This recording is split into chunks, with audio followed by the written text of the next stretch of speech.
On parle tout de suite de l'euro-dollar avec Aziz Zejli, analyste chez TF Finance. Bonjour Aziz. Bonjour Lucie, bonjour à tous.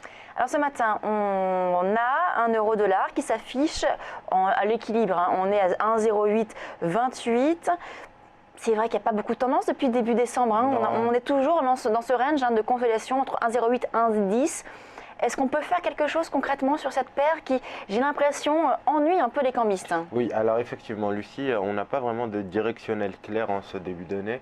Sur l'euro-dollar, on voit bien qu'hier, malgré un léger pic de volatilité en dessous des 1,08, c'était plus un piège à baissier qu'autre chose. On a tout de suite réintégré ces niveaux des 1,08 pour venir évoluer ce matin aux alentours des 1,0830. Alors vous voyez bien que sur ce graphique intraday, on a différentes résistances qui sont plus ou moins solides, les 1,0837, 1,0875, on a un niveau de support vers 1,0803. Globalement, on peut tenter des opérations de scalping ou vraiment des opérations intraday sur des échéances très courtes entre, par exemple, vendre la résistance, on pourrait placer un ordre de vente, jouer éventuellement un retour sur les 1,0803 ou sinon sur dépassement des 1,0837, viser un rebond vers les 1,0875. Globalement, on peut jouer ce genre de stratégie, mais on n'a pas vraiment de tendance qui se dégage avec une vraie direction, avec un vrai directionnel. Il faudra attendre pour cela la rupture de la borne basse, les 1,0803. C'est attendu par le consensus de manière générale. On savait que depuis le relèvement des taux aux États-Unis, on aurait une tendance baissière qui devrait normalement se précipiter sur l'euro-dollar. Ce n'est pas encore le cas pour l'instant. On a un euro qui tient bien, qui résiste jusque-là comme il peut. On voit bien que ce niveau des 1,0803 est très important puisqu'il a été testé à 3 reprises entre début décembre et aujourd'hui.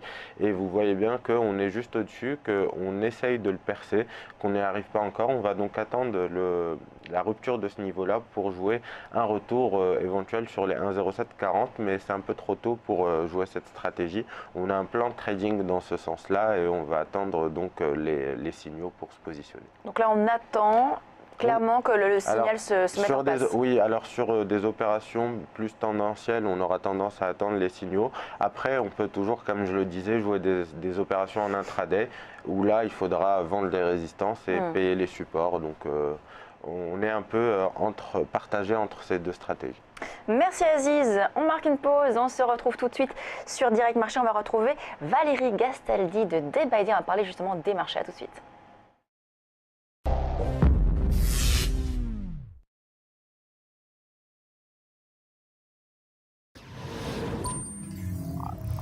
Ah, le futur.